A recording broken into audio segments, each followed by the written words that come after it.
Quando eu estava no meu primeiro ano da graduação, né, em artes visuais, eu fazia parte de um grupo de estudos de animação, né?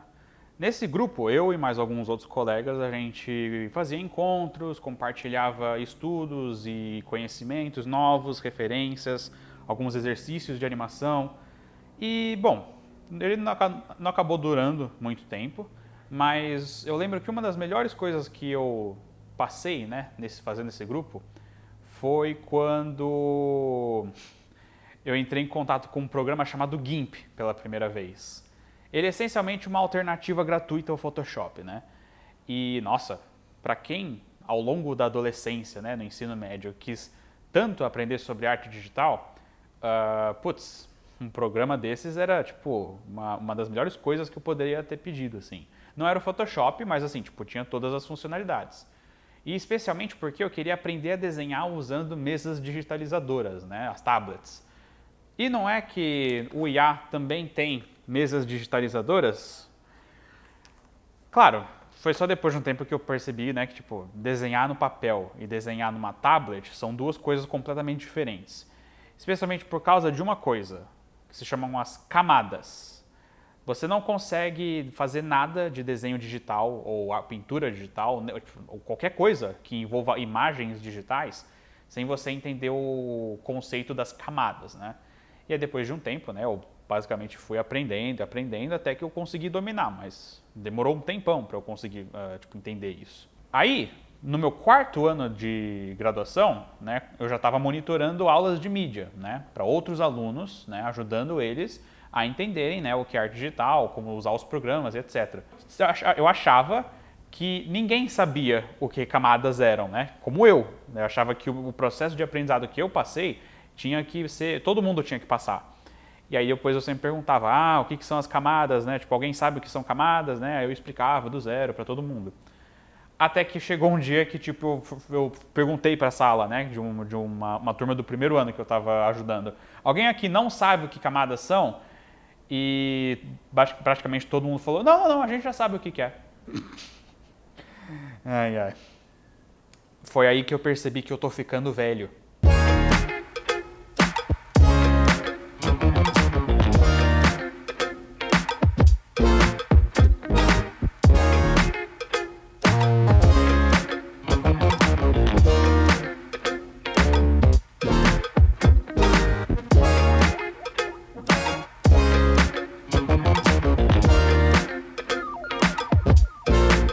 Sejam bem-vindos. Meu nome é Ricardo Kobayashi, eu sou formado em bacharelado e licenciatura aqui pelo Instituto de Artes da Unesp, além de ter trabalhado por muito tempo como monitor das disciplinas de mídia.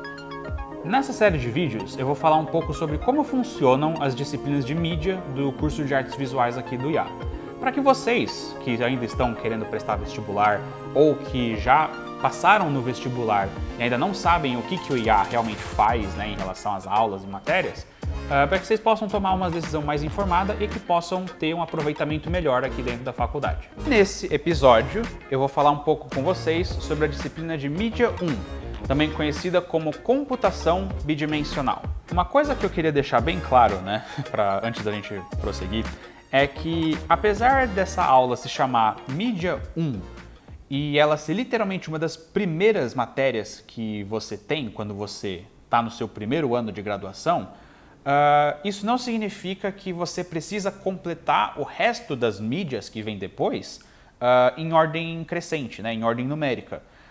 Embora você não consiga mudar ou escolher quais são as aulas que você quer ter no seu primeiro semestre, a partir do momento que você passa para o segundo semestre, você já pode compor a sua grade horária com as aulas que você quiser. Inclusive, se você quiser usufruir bastante desse direito de escolher suas próprias aulas, você pode até mesmo, sei lá, fazer um monte de uma vez e fazer meio que um speedrun recorde da faculdade, se você não morrer de ansiedade antes ou alguma coisa assim. Apesar da gente até ver uma espécie de progressão no aumento da complexidade, né, das aulas de mídia, né, da 1 até a 6, o currículo, né, e o conteúdo programático dessas aulas, eles sempre são feitos para que elas possam ser ministradas, né, e tipo realmente absorvidas, né, pelos alunos de uma maneira bastante independente. Então, se tem uma coisa que eu realmente às vezes acabo encorajando é que, se você quiser, enquanto você estiver cursando o curso de artes visuais da Unesp, você pode realmente tá fazendo mídia 1 e aí você acabar indo para, mídia 3 ou mídia 4, porque você achou que elas lidam com temas e conteúdos interessantes para você. Em computação bidimensional, você estará aprendendo essencialmente sobre imagens digitais. Ou melhor, você estará aprendendo sobre imagens, ponto. No mundo no qual nós existimos atualmente, nós estamos constantemente expostos a imagens, a todo momento. Mas nós nem sempre paramos para pensar sobre como elas nos afetam. Quais são as mensagens que elas nos comunicam sem usar nenhuma palavra escrita ou falada? Nesta disciplina, o estudante tem a oportunidade de aprender a dissecar e analisar as imagens, de forma que ele possa mais tarde dominar o processo de criação de suas próprias imagens de uma maneira consciente. Tudo isso na esperança de que isso possa enriquecer sua linguagem e suas poéticas artísticas. Um bom aproveitamento ideal da disciplina de Mídia 1 envolve um estudo profundo de conceitos como composição visual, psicologia da percepção, alfabetização visual e estratégias de comunicação visual. E isso tudo envolve conhecer o processo por trás da diferenciação de figura e fundo, as relações entre os elementos visuais, como equilíbrio, ritmo, agrupamento, tensão, contraste, e a anatomia da mensagem visual. Em outras palavras, as diferenças entre representação, simbolismo e abstração. Uma boa seleção bibliográfica para essa proposta geralmente contém obras de autores como Rudolf Arnheim, Donia A. Dondiz, Ernst Gombrich e quaisquer outros autores que tenham um trabalho notável na área da comunicação visual.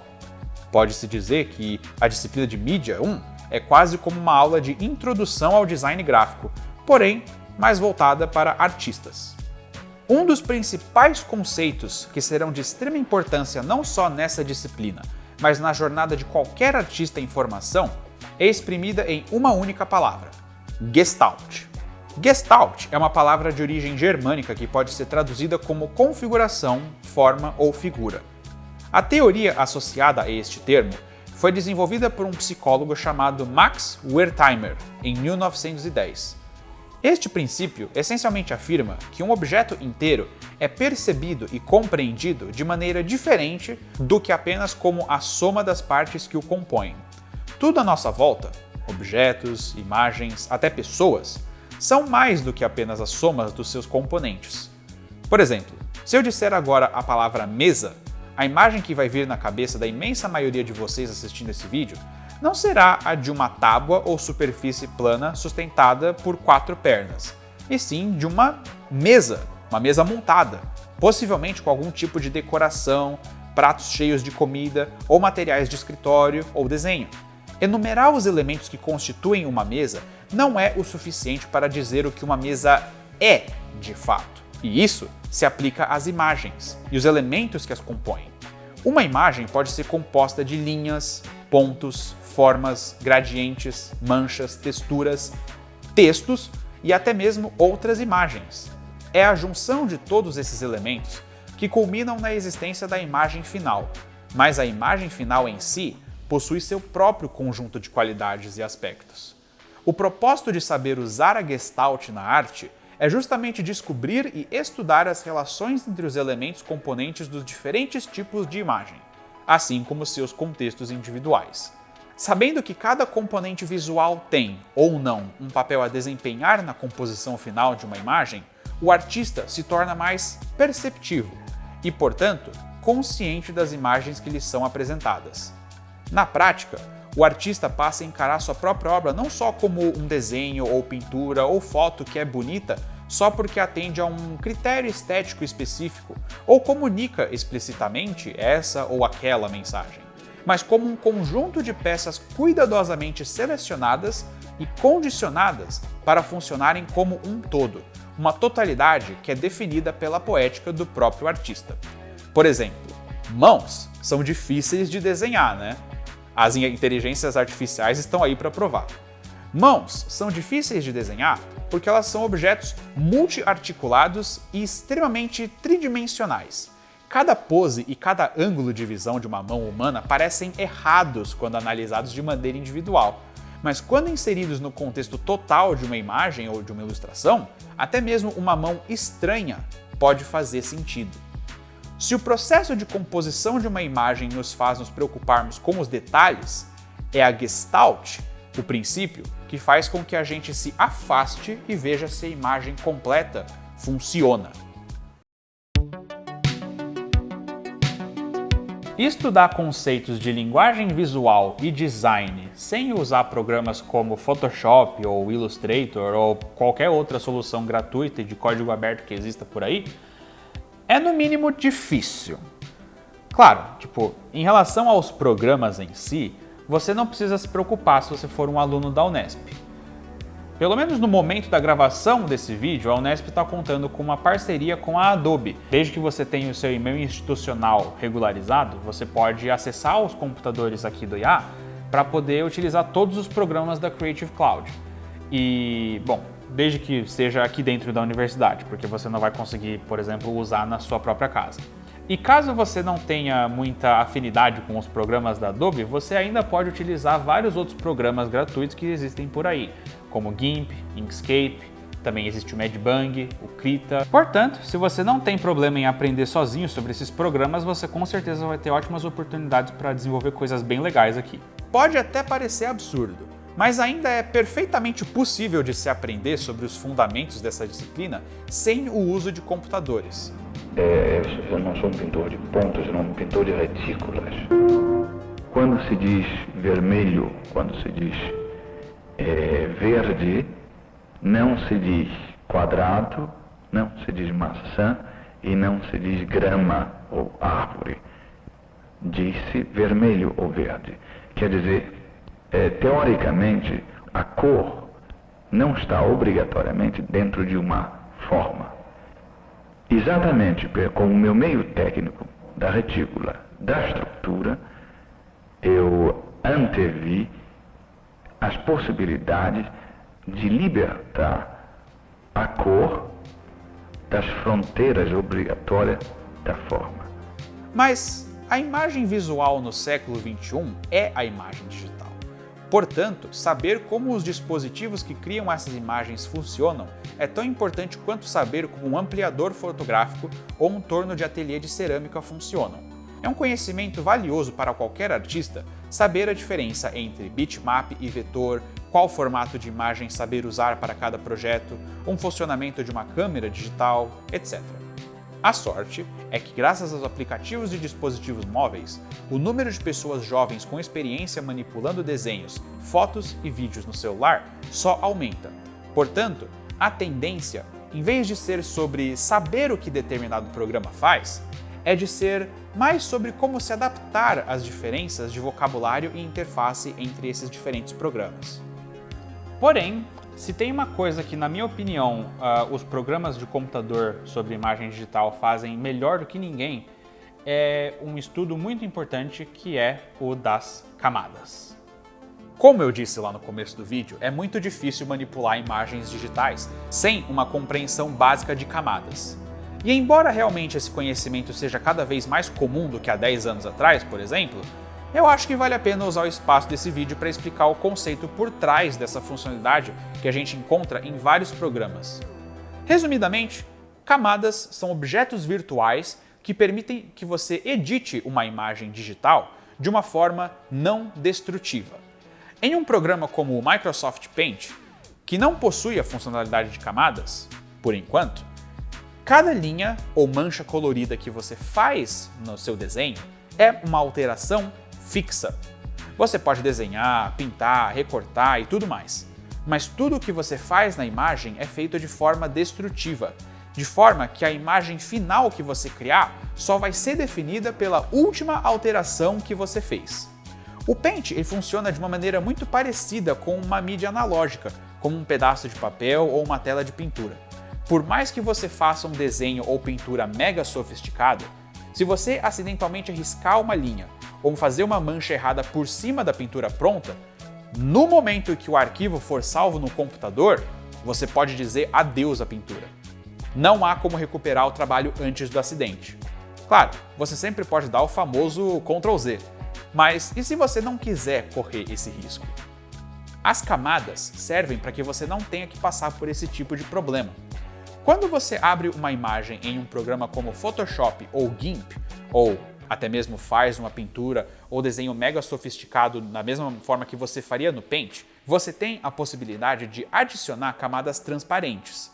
Claro, quando você adiciona uma camada nova num arquivo do Photoshop, a princípio nada acontece. Mas aí, quando você faz um risco ou uma mancha tendo a camada nova selecionada, a sua bagunça está isolada do resto do trabalho. As camadas permitem que você escolha o que vai aparecer na imagem final, mesmo depois do trabalho já estar pronto. Elas fazem com que você comece a ter uma postura mais planejada e organizada sobre o seu trabalho, separando cada elemento essencial na construção da imagem por camada diferente. Por exemplo, nas minhas ilustrações eu costumo fazer um desenho no papel e depois digitalizar ele para abri-lo no Photoshop. Depois, eu faço uma cópia do desenho digitalizado em uma nova camada. Em seguida, eu diminuo a opacidade da camada copiada, ou seja, eu aumento a transparência dela, e logo em seguida crio uma camada nova, que esteja preenchida pela cor branca e posiciona ela abaixo da camada copiada. Depois, eu começo a traçar a line art do desenho em uma nova camada, que eu chamo obviamente de camada de line art. Depois que a line art está pronta, eu vou adicionando as cores, uma camada para cada cor. E assim, eu vou adicionando sombras, brilhos, texturas, efeitos adicionais. Cada elemento visual do meu trabalho ocupa uma camada diferente. É um processo complexo, mas ele permite que você crie obras complexas, muito mais complexas do que você conseguiria em um programa de edição destrutiva. Obviamente, com um computador é possível fazer qualquer coisa, até mesmo fazer uma pintura cheia de detalhes usando nada mais que o Excel. Mas com uma ferramenta que usa camadas, você pode chegar lá com um controle maior da sua obra, tanto logístico quanto criativo.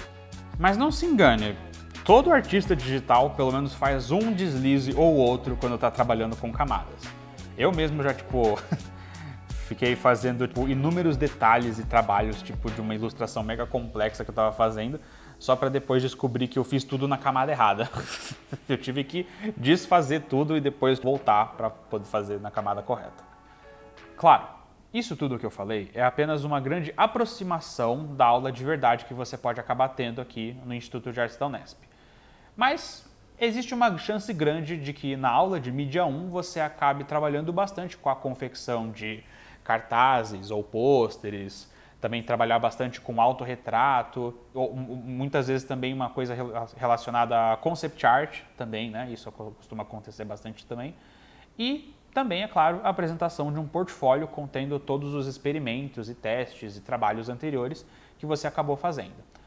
E tudo isso, obviamente, depende muito do professor que vai dar essa aula para você. Mas eu diria que trabalhar com essa prática, né, de cartazes e concept arts e pôsteres e tudo mais, consegue encapsular bem os conceitos de linguagem visual que a aula de mídia 1 proporciona. Mas o que realmente importa é que você use os conceitos aprendidos em mídia 1 para mudar a maneira como você vai lidar com imagens, como você vai ver elas, como você vai analisar elas e, eventualmente, como você vai construir as suas próprias imagens, né? E que isso consiga enriquecer, né, o seu processo artístico no final. Bom, é isso por enquanto. Espero que o episódio de hoje possa ter ajudado você a entender um pouco sobre como a mídia no Instituto de Artes da Unesp funciona. Bons estudos e boas artes!